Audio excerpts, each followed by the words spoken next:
जय माता दी। मेरे सभी प्यारे दोस्तों, मैं लक्ष्मी शर्मा बड़ों को चरण स्पर्श, छोटों को प्यार और बराबर वालों को दिल से नमस्कार करती हूँ।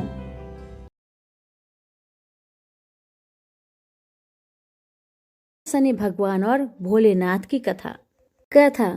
पार्वती जब भी अपने पति शिव के साथ दूसरे देवताओं के निवास स्थान पर जाती और वहां उनके सजे धजे सुंदर भवनों को देखती तो उन्हें बड़ी ही हीनता का बोध होता। वे यह महसूस करती कि हमसे छोटे छोटे देवताओं के पास भी बड़े बड़े भव्य भवन हैं, लेकिन हमारे पास तो कुछ भी नहीं। कहने को मैं आदि देव शिव की पत्नी हूँ, लेकिन रहने के लिए मिली है कैलाश पर्वत की कंदराएं और पहनने के लिए वल्कल। किसी उचित आवास के अभाव में अन्य सुख सुविधाओं का उपभोग नहीं कर सकती। एक दिन पार्वती ने अपने मन की व्यथा अपने पति शिव से कही। शिव जी सुनकर मुस्कुराए, फिर बोले, इसमें हीनता की तो कोई बात ही नहीं देवी। प्रत्येक व्यक्ति की अपनी अपनी जीवन शैली होती है। हमारी जीवन शैली यही है, हम अपनी इस शैली को हीन क्यों समझे। अन्य देवगण प्रकृति से बहुत दूर है, जबकि हम प्रकृति की गोद में निवास करते हैं। यह तो हमारे लिए गौरव की बात है, हीनता की नहीं। शिव के तर्कों से पार्वती संतुष्ट नहीं हुई और बोली, मुझे आपकी ये बातें समझ में नहीं आती देव। मुझे तो अपना एक आवास चाहिए, बहुत ही भव्य और सुख सुविधा से पूर्ण। शिव ने अपनी सहज मुस्कान से साथ उत्तर दिया, इसमें क्या मुश्किल है देवी। मैं अभी विश्वकर्मा को बुलवा देता हूँ, उनसे जैसा चाहो वैसा आवास बनवा लो। विश्वकर्मा को बुलाया गया। पार्वती ने आदेश दिया, हमारे लिए ऐसा भव्य बनाओ जैसे विश्व में कहीं ना हो। विश्वकर्मा ने आदेश स्वीकार किया। निर्माण कार्य प्रारंभ हो गया। कुछ ही समय में पार्वती की इच्छा अनुसार भव्य भवन तैयार हो गया। अपने भवन को देखकर पार्वती अति प्रसन्न हुई। गृह प्रवेश की तैयारी होने लगी। पार्वती चाहती थी गृह प्रवेश के समय सभी प्रमुख देवता हमारे यहाँ उपस्थित रहे।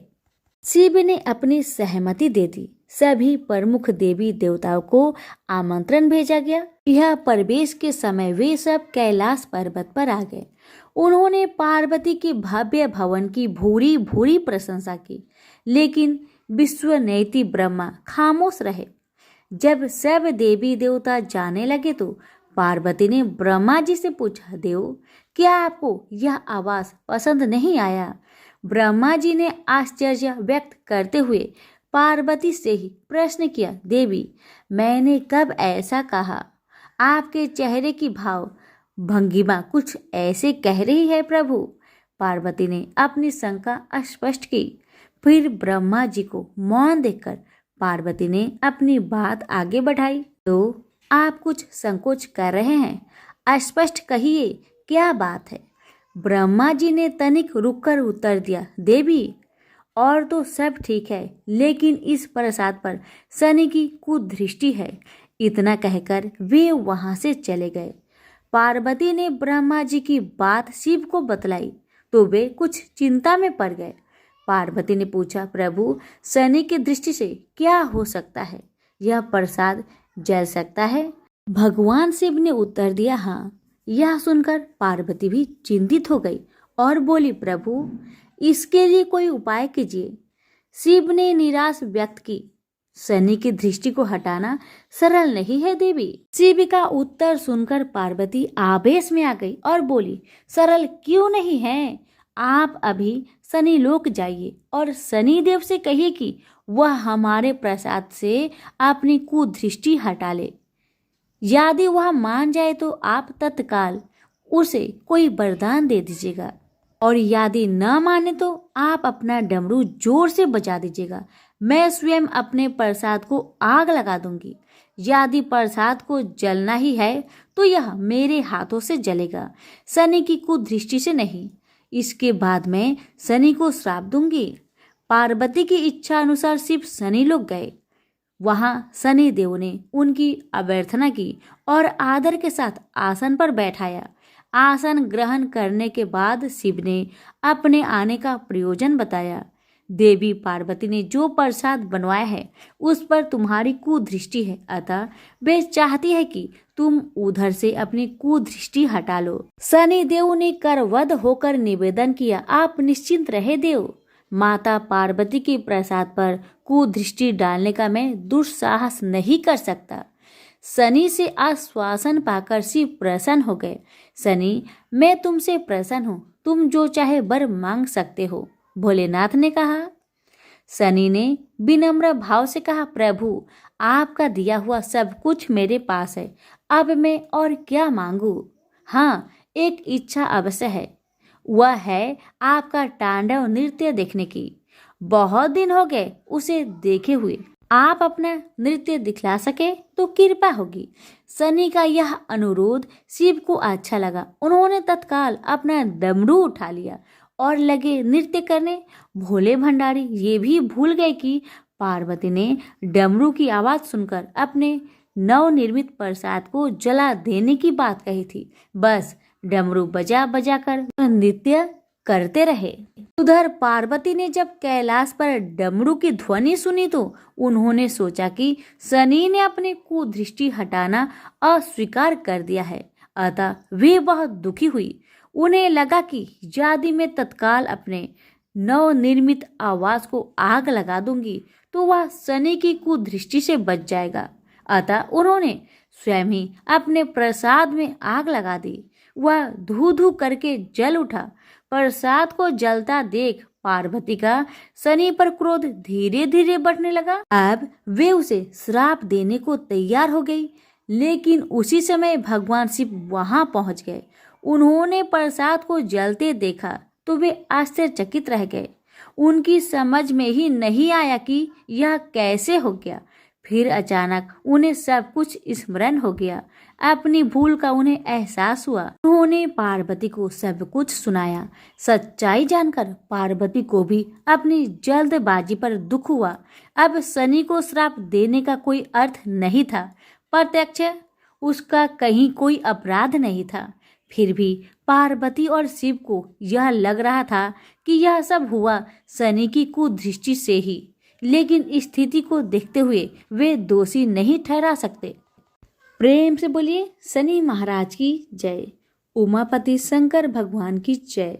पिपलाद ऋषि का नाम आप सभी ने सुना होगा। वह महर्षि दधीचि के पुत्र थे। महर्षि दधीचि जिन्होंने अपनी हड्डियों का दान कर दी थी, जिससे इंद्र का वज्र बनाकर और वृतासुर का संहार संभव हो पाया था। यह घटना ब्रह्म पुराण की है। शमशान में जो महर्षि दधीचि के मांस पिंड का दाह संस्कार हो रहा था तो उनकी पत्नी अपने पति का वियोग सहन न कर पाई और पास में स्थित पीपल के वृक्ष की कोटर में जो जड़ों के कारण एक गड्ढा बन जाता है, उसमें अपने 3 वर्ष के बालक को रखकर स्वयं चीता पर सती हो गई।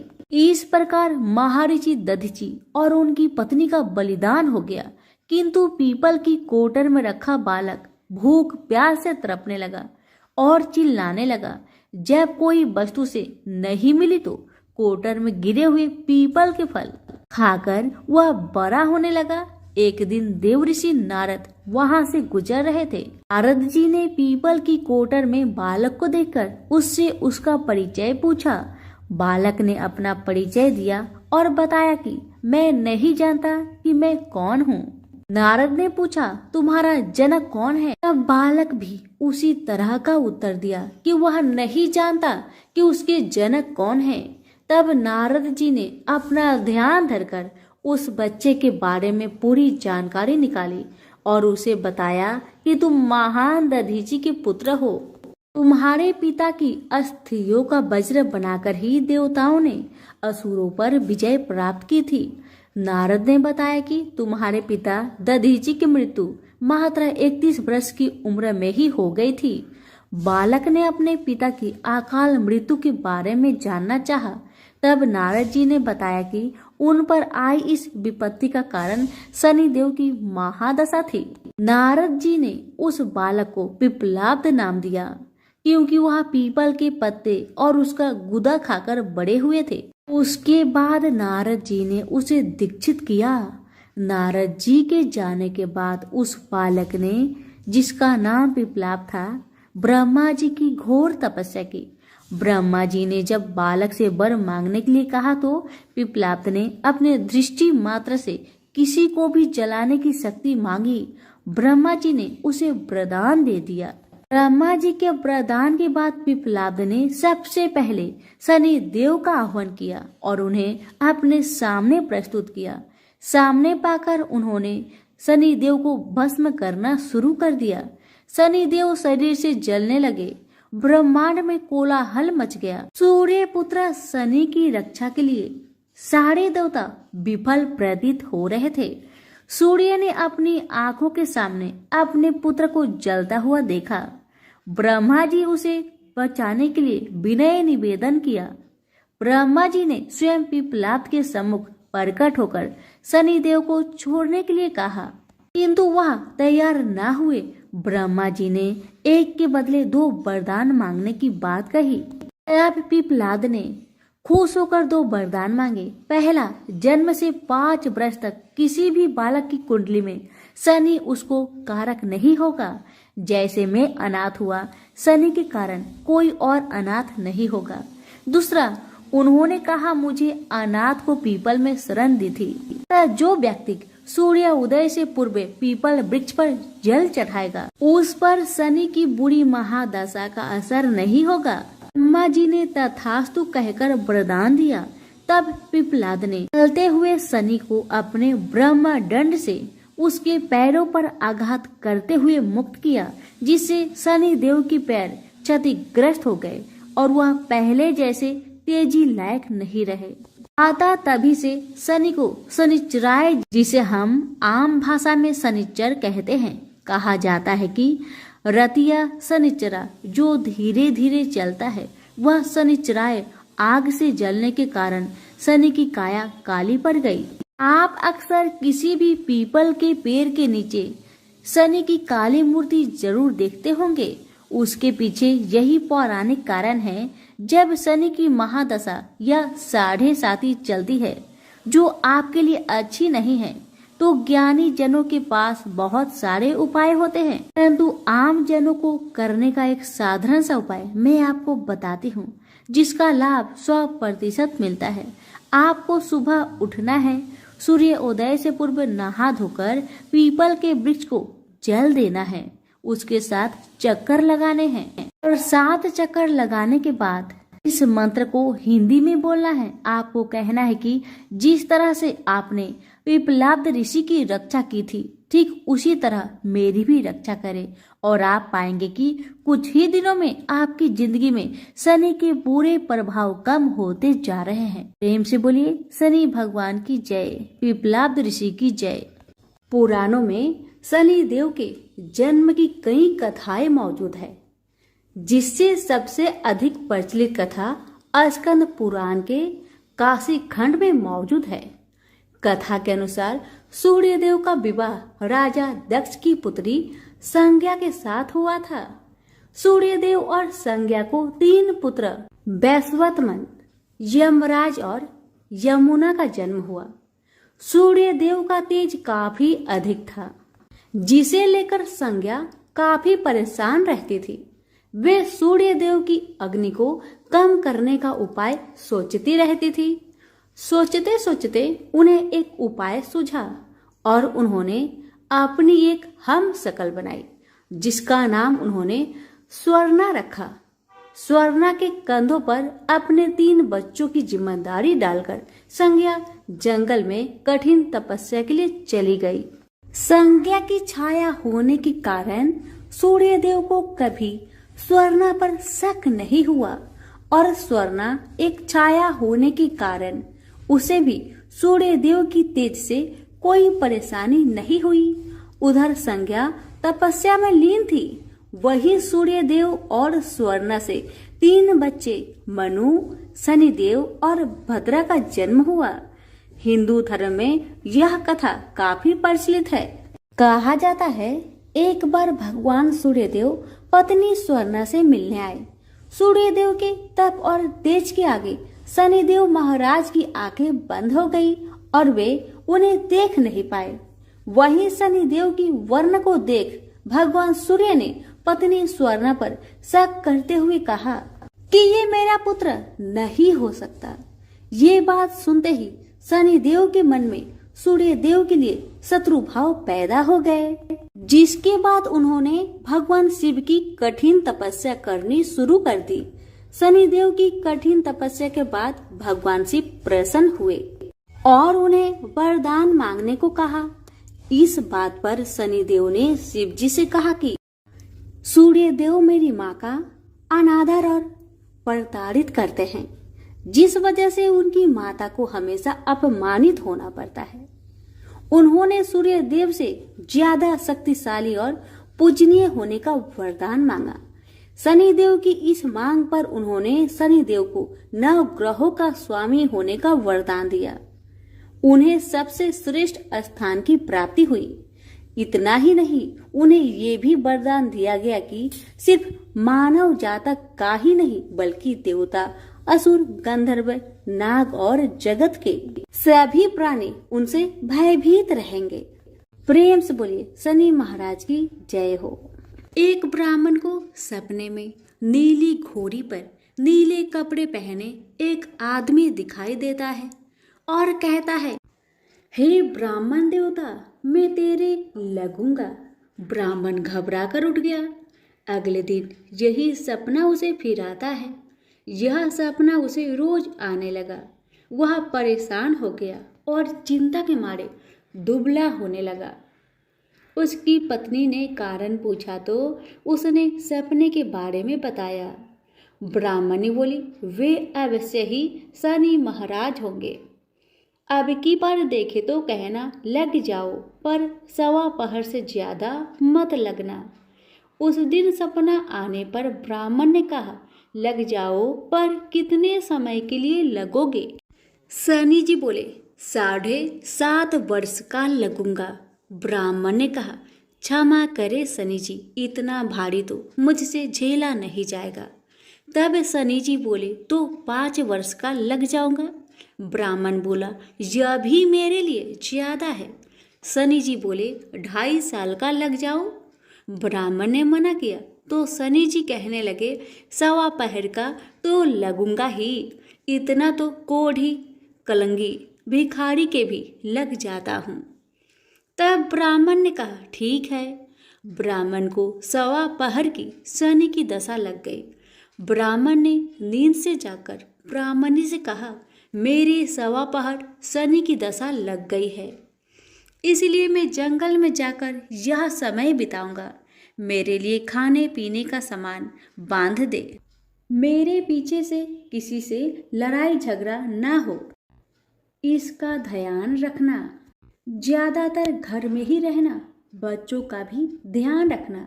इस 1.25 पहर के समय में कोई गाली भी दे तो चुपचाप सुन लेना, बहस मत करना।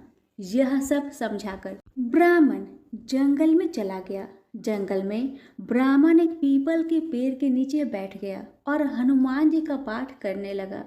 1 पहर बीत गया।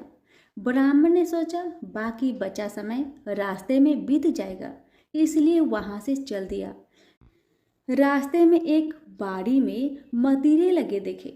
माली से एक मतीरा खरीदा, पोटली में बांधा और आगे बढ़ा। आगे एक आदमी मिला जो असल में शनिदेव थे। ब्राह्मण से पूछा, पोटली में क्या है? उसने कहा, मतीरा है। शनिदेव बोले, दिखाओ। ब्राह्मण ने पोटली खोली। उसमें राजकुमार का कटा हुआ खून से लथपथ सिर। शनिदेव ब्राह्मण को राजा के पास ले गए और कहा कि इस ब्राह्मण ने राजकुमार की हत्या कर दी है। इसके पास पोटली में राजकुमार का सिर है। राजा ने कहा, मैं यह नहीं देख सकता, इस ब्राह्मण को सूली पर चढ़ा दो। राजा के यहाँ हाहाकार मच गया। ब्राह्मण को सूली पर चढ़ाने से पहले पूछा गया कि उसकी कोई आखिरी इच्छा हो तो बताए। ब्राह्मण ने सोचा किसी तरह 1.25 पहर पूरा करना होगा। उसने कहा वह रोज बालाजी की कथा सुनता है। मरने से पहले अंतिम बार बालाजी की कथा सुनना चाहता हूँ। ब्राह्मण को कथा सुनाने का प्रबंध किया गया। कथा कहते कहते 1:15 पहर पूरा हो गया। शनि की दशा टलते ही राजकुमार शिकाल खेर कर लौटता हुआ दिखाई दिया। राजकुमार को आता देख राजा बहुत खुश हुआ, लेकिन उसे निर्दोष ब्राह्मण की हत्या का दोष लगने का डर सताने लगा। उसने तुरंत घुड़सवार सैनिकों को ब्राह्मण को आदर सहित ले आने के लिए भेजा। ब्राह्मण राज दरबार में आया तो राजा ने क्षमा मांगी और पोटली दिखाने के लिए कहा। पोटली खोली तो उसमें मदिरा था। राजा ने इन सब के बारे में पूछा तो ब्राह्मण ने बताया, मुझे 1:15 पहर की शनिचर की दशा लगी थी, इस कारण यह सब तमाशा हुआ। राजा ने पूछा, यह दशा कैसे टलती है? ब्राह्मण बोला, राजा, ये सेठ के लगे तो काला हाथी या काला घोड़ा दान करे, गरीब के लगे तो पीपल की पूजा करे। तब बोले, साचा शनिचर कहिए, जाके पाव सदा ही पड़िए।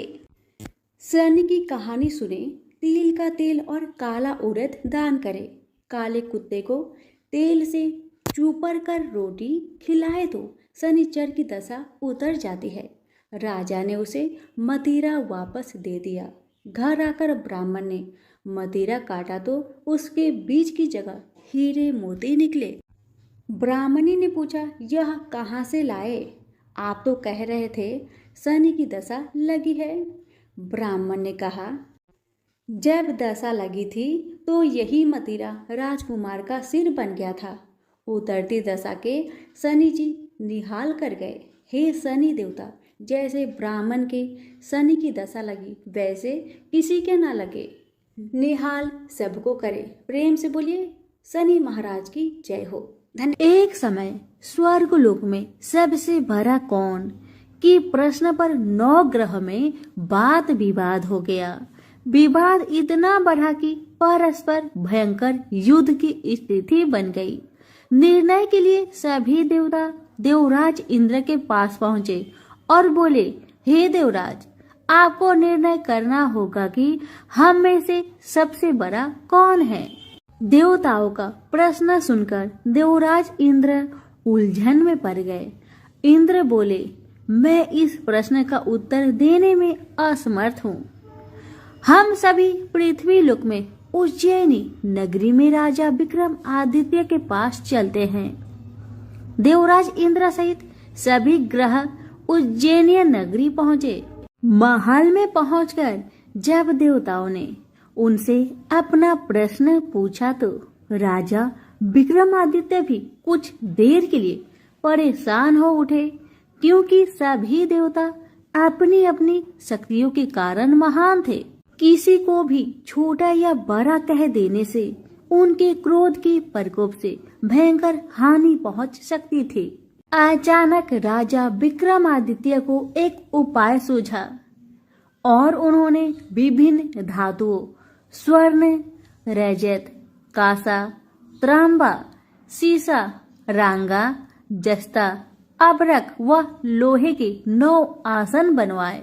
धातुओं के गुणों के अनुसार सभी आसनों को एक दूसरे के पीछे रखवाकर उन्होंने देवताओं को अपने अपने सिंहासन पर बैठने को कहा। देवताओं के बैठने के बाद राजा विक्रमादित्य ने कहा, आपका निर्णय तो स्वयं हो गया। जो सबसे पहले सिंहासन पर विराजमान है वही सबसे बड़ा है।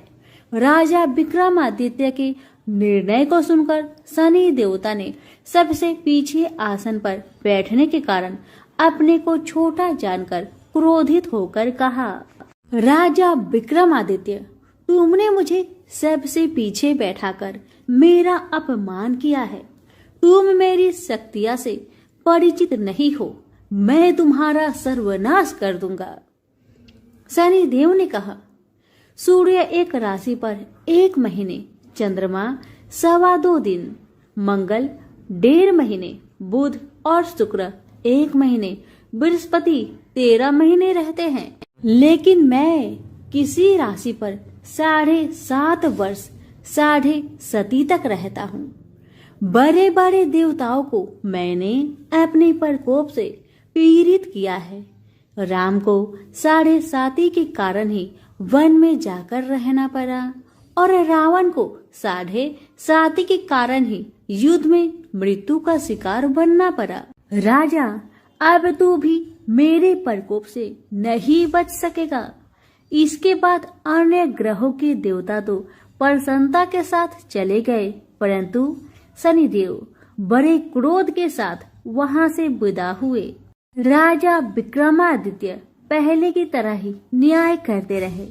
उनके राज्य में सभी स्त्री पुरुष बहुत आनंद से जीवन यापन कर रहे थे। शनिदेव अपना अपमान नहीं भूले। एक दिन राजा की परीक्षा लेने शनिदेव घोड़े के व्यापारी के रूप में राज्य पहुंचे। जब राजा विक्रमादित्य को इस बात का पता चला तो उन्होंने अपने अश्वपाल को कुछ घोड़े खरीदने के लिए भेजा। घोड़े बहुत कीमती थे। अश्वपाल ने जब वापस लौटकर इस संबंध में बताया तो राजा विक्रमादित्य ने स्वयं आकर एक सुंदर व शक्तिशाली घोड़े को पसंद किया। घोड़े की चाल देखने के लिए राजा उस घोड़े पर सवार हुए तो वह घोड़ा बिजली की गति से दौड़ पड़ा। तेजी से दौड़ता घोड़ा राजा को दूर एक जंगल में ले गया और फिर राजा को वहां गिराकर जंगल में कहीं गायब हो गया। राजा अपने नगर को लौटने के लिए जंगल में भटकने लगा, लेकिन उन्हें लौटने का कोई रास्ता नहीं मिला। राजा को भूख प्यास लगाई। बहुत घूमने पर उसे एक चारवाहा मिला। राजा ने उससे पानी मांगा। पानी पीकर राजा ने उस चारवाहे को अपनी अंगूठी दे दी। फिर उससे रास्ता पूछकर वह जंगल से निकलकर पास के नगर में पहुंचा। राजा ने एक सेठ की दुकान पर बैठकर कुछ देर आराम किया। उस सेठ ने राजा से बातचीत की तो राजा ने उसे बताया कि मैं उज्जैनी नगरी से आया हूँ। राजा के कुछ देर दुकान पर बैठने से सेठ जी की बहुत बिक्री हुई। सेठ ने राजा को बहुत भाग्यवान समझा और खुश होकर उसे अपने घर भोजन के लिए ले गया। सेठ के घर में सोने का एक हार खूंटी पर लटका हुआ था।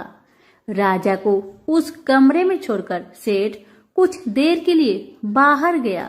तभी एक आश्चर्यजनक घटना घटी। राजा के देखते देखते सोने की उस हार को खूंटी निगल गई।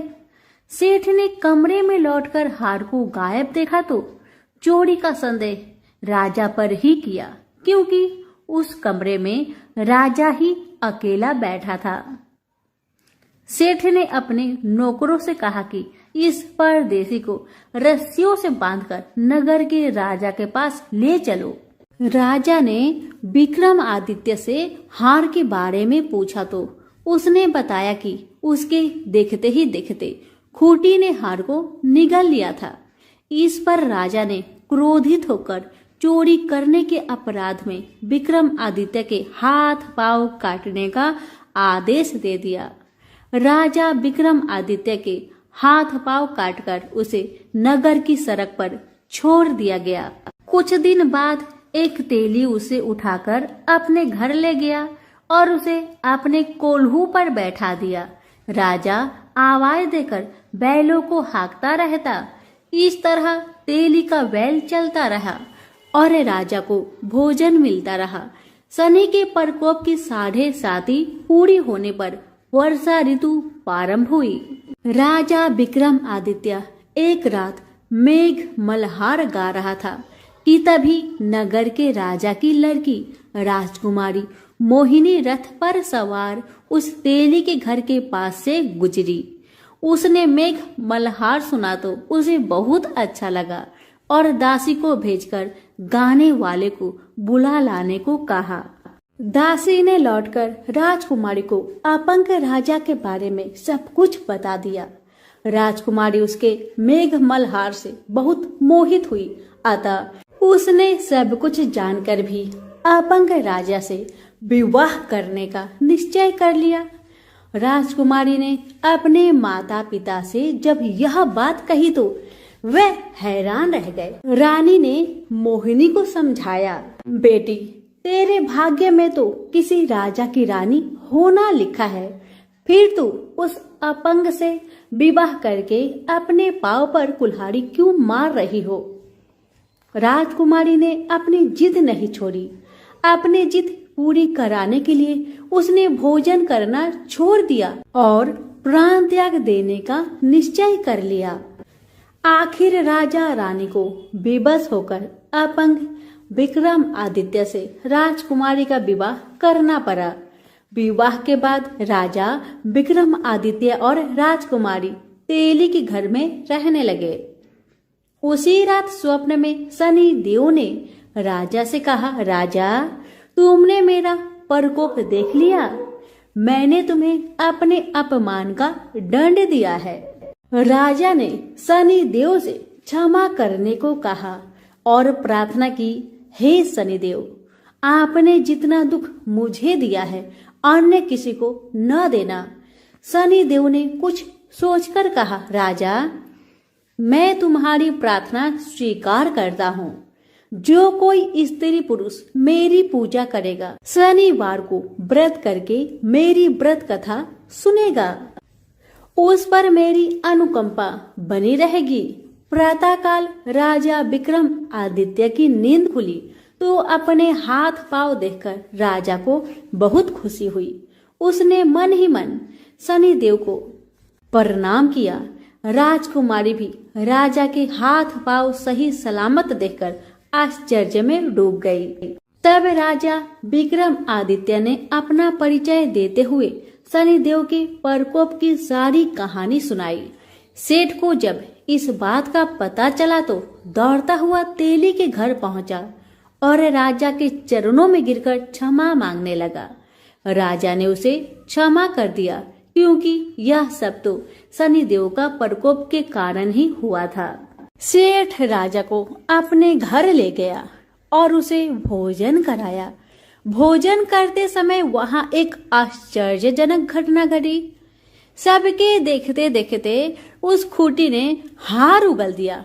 सेठ जी ने अपनी बेटी का विवाह भी राजा के साथ कर दिया और बहुत से स्वर्ण आभूषण, धन आदि देकर राजा को विदा किया। राजा विक्रमादित्य राजकुमारी मोहिनी और सेठ की बेटी के साथ उज्जैनी पहुंचे तो नगर वासियों ने हर्ष से उनका स्वागत किया। अगले दिन राजा विक्रमादित्य ने पूरे राज्य में घोषणा कराई कि शनिदेव सब देवों में सर्वश्रेष्ठ है। प्रत्येक स्त्री पुरुष शनिवार को उनका व्रत करे और व्रत कथा अवश्य सुने। राजा विक्रमादित्य की घोषणा से शनिदेव बहुत प्रसन्न हुए। शनिवार का व्रत करने और व्रत कथा सुनने के कारण सभी लोग की मनोकामनाएं शनिदेव की अनुकंपा से पूरी होने लगी। सभी लोग आनंद पूर्वक रहने लगे। तो प्रेम से बोलिए शनि भगवान की जय हो। हिंदू धर्म में माँ काली का प्रमुख स्थान है। काली का अर्थ है समय और काल। ऐसा माना जाता है कि उनकी उत्पत्ति समय और काल पापियों के नाश के लिए हुई थी।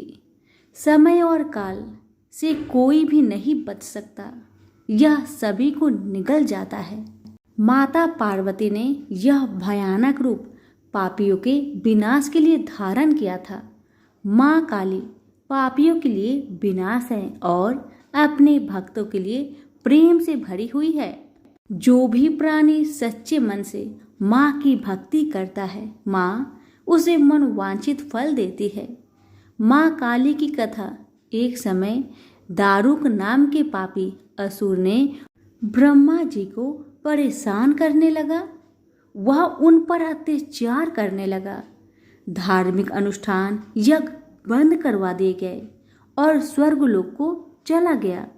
सभी देवता विचलित होकर ब्रह्मा जी और विष्णु जी के पास सहायता मांगने के लिए चले। ब्रह्मा जी ने बताया कि दारुक का नाश सिर्फ स्त्री के हाथों से हो सकता है। सभी बड़े देवता भी उससे युद्ध में हार चुके थे। अंत में यह निश्चय किया गया कि दारुक का वध भगवान शिव की पत्नी माता पार्वती करेगी। भगवान शिव ने अपना तीसरा नेत्र खोलकर भयानक और प्रचंड महाकाली को जन्म दिया। उनका शरीर काले रंग का था और मां काली के माथे पर तीसरा नेत्र और चंद्र रेखा भी, उनके हाथों में त्रिशूल और कई प्रकार के अस्त्र शस्त्र थे। महाकाली के प्रचंड रूप को देखकर सभी देवता थर थर कांपने लगे और वहां से भागने लगे। युद्ध में दारुक महाकाली से पराजित हुआ और इस तरह उस दुष्ट का अंत हुआ। महाकाली के भयानक रूप से चारों तरफ अग्नि की भयानक लपटें उत्पन्न हो गई। महाकाली के क्रोध को सिर्फ भगवान शंकर ही रोक सकते थे, इसलिए उन्होंने एक बालक का अवतार लिया। भगवान शिव शमशान पहुंचे और वहां बालक के रूप में लेटकर रोने लगे। छोटा बालक को देखकर महाकाली का क्रोध शांत हो गया। उनके हृदय में ममता भावना जागृत हो गई। उन्होंने शिव रूपी उस छोटे बालक को उठा लिया और अपने स्तनों से दूध पिलाने लगी। इस प्रकार से शिव जी ने उनके क्रोध को पी लिया। इस प्रकार महाकाली का भयानक और प्रचंड क्रोध शांत हुआ। उसके बाद महाकाली मूर्छित हो गई। उन्हें होश में लाने के लिए भगवान शिव ने तांडव नृत्य किया। होश में आने पर वह पुनः माता पार्वती के रूप में आ चुकी थी। माता पार्वती भगवान शिव का नृत्य देखकर नृत्य करने लगी, जिसके कारण उन्हें योगिनी का नाम से भी पुकारा जाता है। इसके अलावा महाकाली ने महिषासुर, चंडमुंड, रक्तबीज, शुभ निशुभ जैसे राक्षसों का व्रत किया था। इसलिए 10 महाविद्याओं में से महाकाली प्रथम महाविद्या है। प्रेम से बोलिए माँ काली की जय हो।